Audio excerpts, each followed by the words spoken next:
Okay, let's unpack this. We are diving deep today into a topic that touches, well, probably most of us at some point.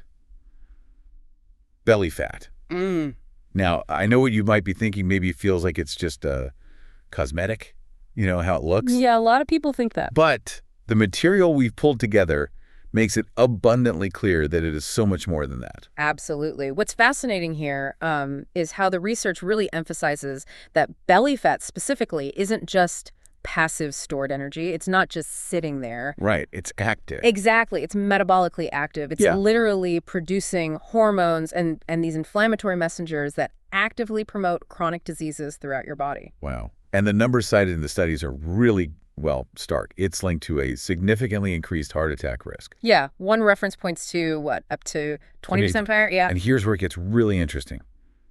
Even if you have a normal BMI, that, spare tire on your middle. The ret tongue's ring, as they sometimes call it. Right. Studies show a significantly higher mortality risk with that compared to someone who might be heavier overall but carries their fat more evenly. It really raises the question, doesn't it? Why this type of fat, the fat around the middle, why is it so problematic?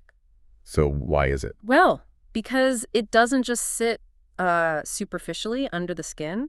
It surrounds your internal organs. That's the visceral fat. Ah, okay. The deep stuff. Exactly. And that proximity, it directly contributes to all sorts of metabolic disorders, like insulin resistance, high blood sugar. Which can lead to type 2 diabetes. Precisely. And also unhealthy blood fat levels, high blood pressure, and hardening of the arteries, arteriosclerosis. It's really at the center of a cluster of serious health risks.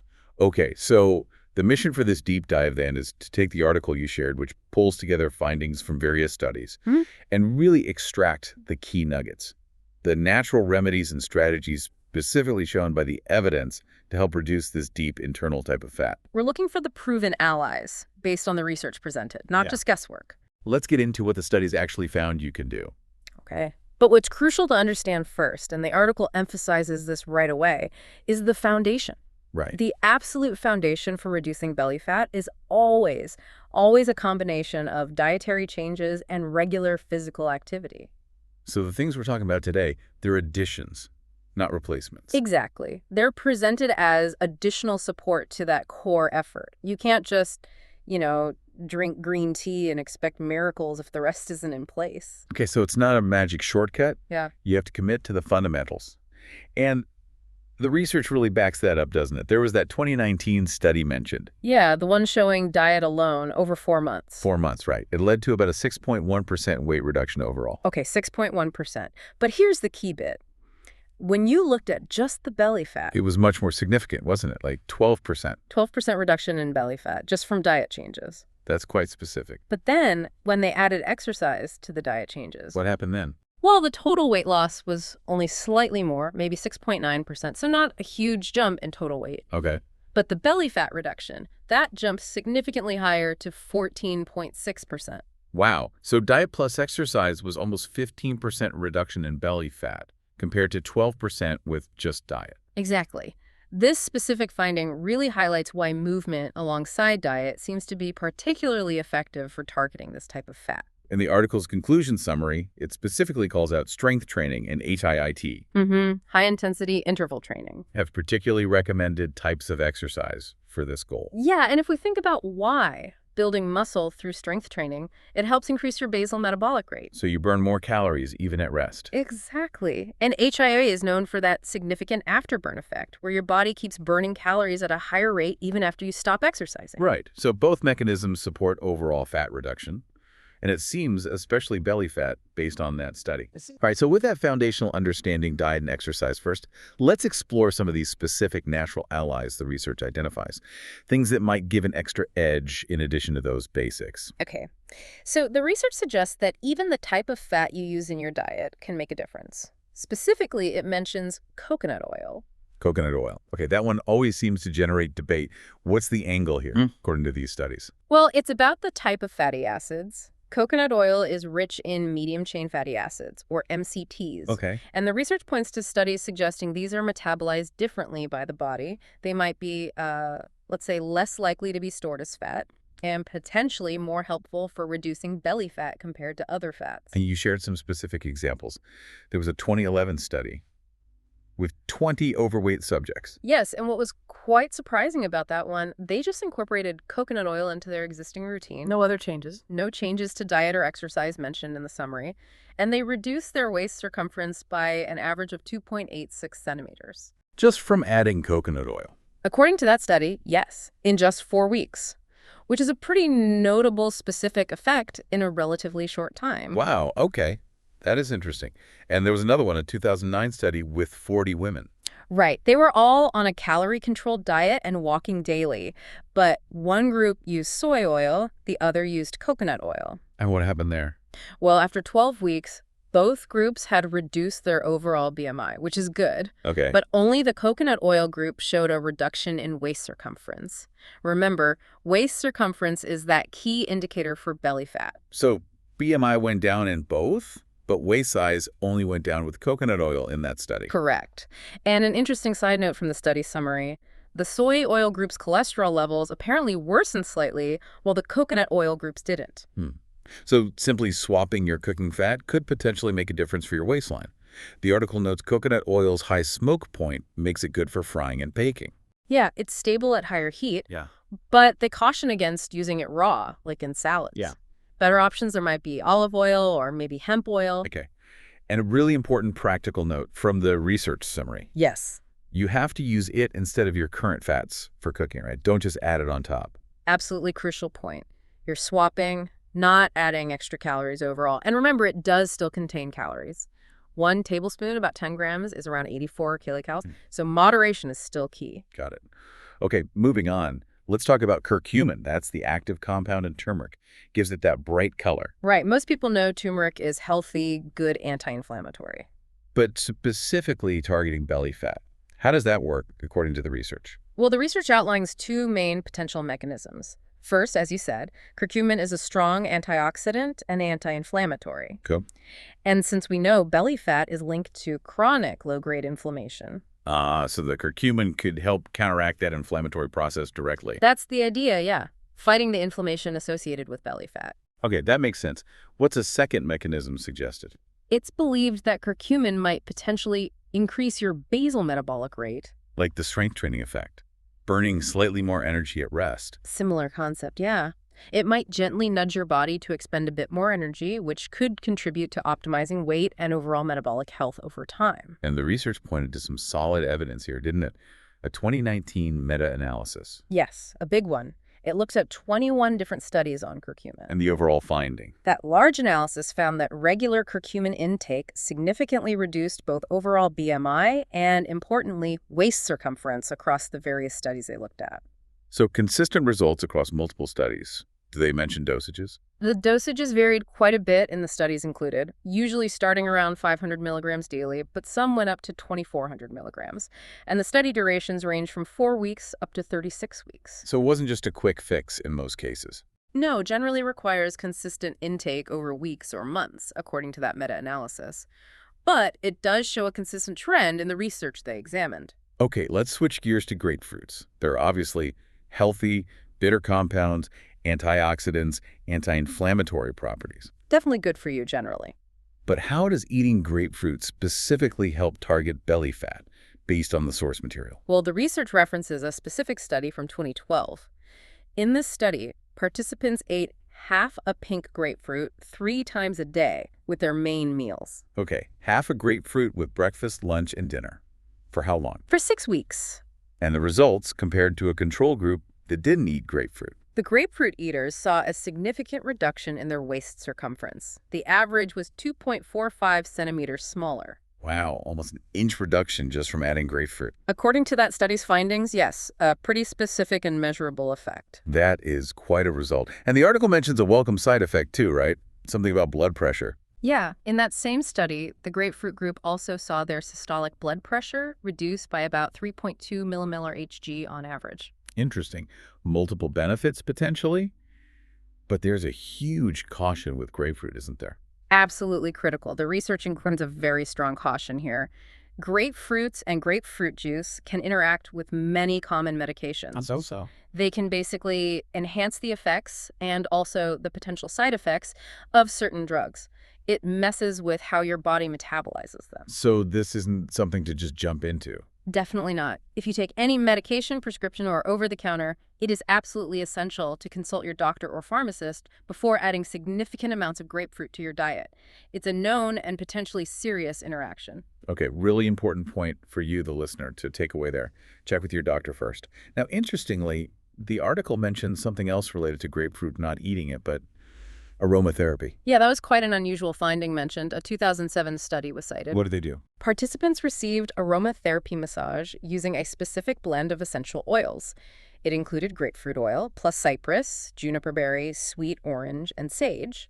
And they also applied this blend to their abdomen daily. And the outcome. Over 6 weeks, this group showed significant reductions in belly fat and waist circumference. The control group, who just used a plain carrier oil for the massage and application, didn't see those changes. So it suggests a potential topical effect. That's intriguing. It is intriguing. The article even detailed the specific ratios of the oils used in that study. Of course, more research would likely be needed to confirm and understand that mechanism. Sure. Okay, green tea, another well-known health booster. The research highlights its high content of polyphenols called catechins. Right, especially EGCG, which is the most abundant one. These catechins are believed to be responsible for many of green tea's health benefits, Including weight and fat metabolism. Yes. So how do these catechins specifically help with belly fat, according to the research we looked at? Well, the article explains that catechins can help accelerate energy metabolism. Basically, help your body burn energy a bit faster. Okay. This influences overall body weight and fat percentage. And it appears, from the research cited, that belly fat and that visceral fat around the organs might be particularly responsive to this effect. And there was a study mentioned from 2009 with over 180 overweight adults. Yes, over 90 days. They compared different groups getting different levels of catechins and caffeine, mostly from green tea sources. And what did that show? It showed a pretty clear dose-response relationship. The group consuming the highest amount of catechins, the study specified 886 milligrams total daily. That sounds like quite a lot. It is a significant amount. That group saw the most significant reduction in belly fat volume, 5.6 square centimeters, and also in waist circumference, which decreased by almost 2 centimeters. So the higher the catechin dose in that study, the better the effect specifically on belly fat. That's what the findings suggested, yes. The amount of catechins consumed really seemed to matter for that outcome. Okay. The article also gave some pointers on where to find these catechins. Green tea can have up to 40% of its dry weight as catechins. But they're largely destroyed when you ferment tea leaves to make black tea. So green tea is the way to go for catechins. And does the type of green tea matter? Apparently, yes. The source material suggested higher levels are typically found in Korean and Japanese green teas, especially high-quality ones like half-shade teas, gyokuro, and matcha, the powdered green tea. And lower levels in teas from... Often lower levels in teas from places like Nepal, India, and China, according to the article. Okay, so if you're aiming for high catechins, the origin and type matter. But this raises another important question, similar to grapefruit. Can you just start drinking massive amounts of high catechin tea? And the research included another important caution here, too. Yeah. Based on an article referenced about matcha, Yes. it recommended not consuming extra high doses of catechins, like you might get from very concentrated teas or large amounts of matcha, for longer than about 3 months. What's that? Due to potential increases in liver enzyme values in some people. So long-term high-dose consumption might need monitoring. Okay. So moderation or cycling might be sensible. What about alternative? The research suggests green tea extract capsules as an alternative. The benefit there is you get a controlled, specific dose, so you know exactly how many milligrams of catechins you're taking. Right. More predictable than just brewing tea. Okay, let's talk about something fun. Dark chocolate. Always a popular one. The research specifies dark chocolate, though. At least 70% cocoa content. Yes, the focus is definitely on the high cocoa stuff. That's where you get the high levels of antioxidants, those polyphenols like flavonols, epicatechin, procyanidins. And the research actually says it can fit into a diet plan for losing belly fat. That feels a bit counterintuitive for chocolate. Well, a couple of reasons mentioned. First, the antioxidants themselves might play a role, but also, practically speaking, the bitter substances in really dark chocolate. Right. They can actually help curb cravings for much less healthy, sugary sweets, so it can satisfy that craving in a potentially healthier way. That makes sense. A small amount of dark chocolate might prevent you from eating a whole candy bar later. Exactly. And there was a specific clinical study cited from April 2017. What did that one involve? It involved 44 participants with diabetes. One group ate 30 grams of dark chocolate, that's about an ounce daily for 8 weeks. The control group didn't. And the results for the chocolate group? They saw a reduction in waist circumference, almost a centimeter on average. They also had a decrease in overall body fat percentage. Okay, so less fat, smaller waist. Yeah. But there was something else really interesting. Yes. This was quite notable. They actually showed an increase in lean body mass. An increase in lean mass while losing fat. That's the holy grail, isn't it? Pretty much. Lean body mass is everything that isn't fat. Your muscles, organs, bones, water. So according to this study, the dark chocolate didn't just help reduce fat, it seemed to support or even build lean tissue. A really positive effect on body composition. That's fascinating. And the study also noted blood pressure improvements. Significant ones, actually. In the chocolate group, systolic pressure dropped by about 7 mmHg and diastolic by almost 6 mmHg. Wow. So multiple potential benefits from a small daily amount of high cocoa dark chocolate, provided it fits within your overall healthy diet. Exactly. Moderation, high cocoa content, part of a balanced plan. And for people really watching calories, the research suggests using pure cocoa powder. Yeah, unsweetened cocoa powder. You get the beneficial compounds without the added sugar and fat of a chocolate bar. Great for adding to, say, chia pudding, protein shakes, or oatmeal. Good tip. Okay, let's move to vitamin D. The research highlights this one, noting that vitamin D deficiency is actually very common. Especially in certain parts of the world, right? Yeah. Less sun exposure. Exactly. And it's identified in the source material as a potential reason why some overweight individuals really struggle to lose weight despite their efforts. So a vitamin D deficiency is linked directly to fat storage, specifically belly fat. Yes, that's what the study's reference suggests.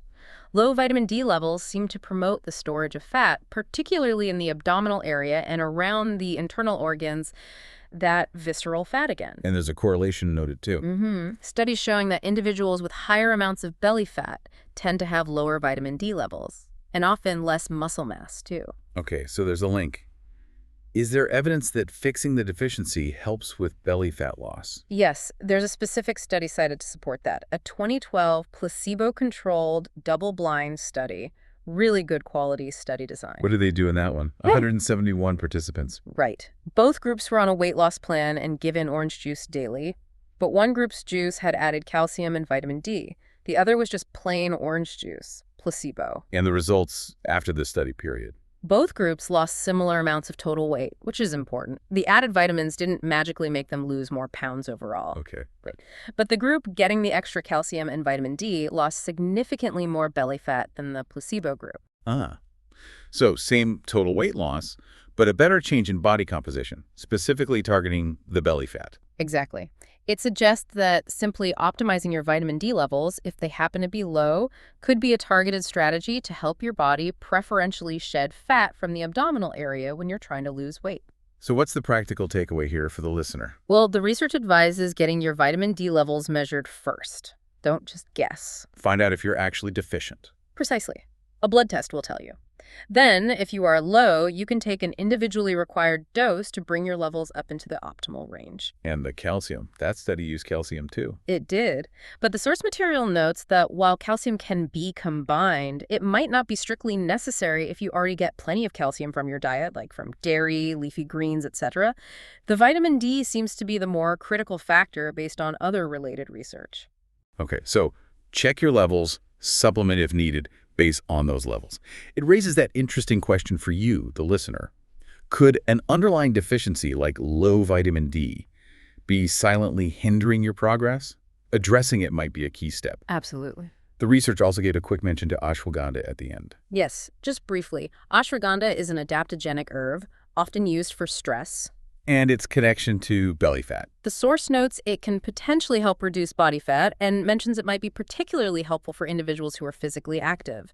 So it could be integrated as another potential supportive element in a broader belly fat reduction strategy. Less detail on that one in the material, but noted as potentially helpful. Okay, so let's try to pull this all together. After this deep dive into the research you shared, what's the big picture on tackling belly fat naturally? Well, it really strongly reinforces that foundational approach, doesn't it? A healthy diet combined with regular exercise that's non-negotiable. And specifically highlighting strength training and HIIT based on the research summary as being particularly effective. Yes, those are the primary drivers for significant change. You have to put that work in. And then, building on that solid foundation, the article identifies these specific natural allies, things backed by the studies we discussed that could potentially enhance those efforts, give you an extra edge. Right, simple sounding shifts, potentially. Like using coconut oil for frying instead of other fats, maybe incorporating turmeric or a curcumin supplement. Considering eating grapefruit before meals, but being super careful about those medication interactions. Crucial caution there.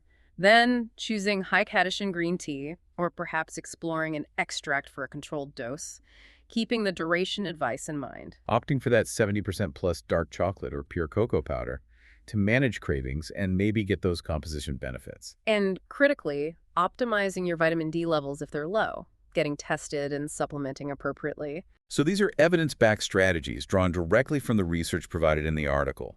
They offer tangible steps you could consider as part of a whole health approach. Yeah, it gives specific ways to potentially support belly fat reduction beyond just the very general advice of eat less, move more, though, again, that remains essential. It really connects back to you, the listener, by offering these actionable insights that are grounded in the research studies cited. And it absolutely highlights why tackling belly fat is so crucial for your overall well-being, not just how you look, because of its deep connection to metabolic health and chronic disease risk. Definitely. And the article leaves us with one final kind of thought-provoking concept near the end. It mentions the goal of favoring brown fat over white fat. Ah, yes, the different types of fat tissue. That really shifts the perspective, doesn't it? How so? Well, it encourages us, and you listening, to think beyond just the total amount of fat on your body. It prompts us to consider the different types of fat, white fat, which mostly stores energy, and brown fat, which is more metabolically active and actually burns energy to create heat. So the idea is to encourage the more beneficial brown fat. Potentially, yes. And focusing on overall metabolic health, how your body processes energy, how it stores fat, how these different fat types function, that's arguably key to long-term well-being. Perhaps even more so than just the number you see on the scale. So it's not just about the total pounds or the measurement around your waistline, although those are indicators, but also understanding where that fat is located, like the visceral fat, what it's actively doing inside your body, like producing those inflammatory signals. Right. And how your overall metabolism, including these different fat types, is functioning. That's definitely something to mull over.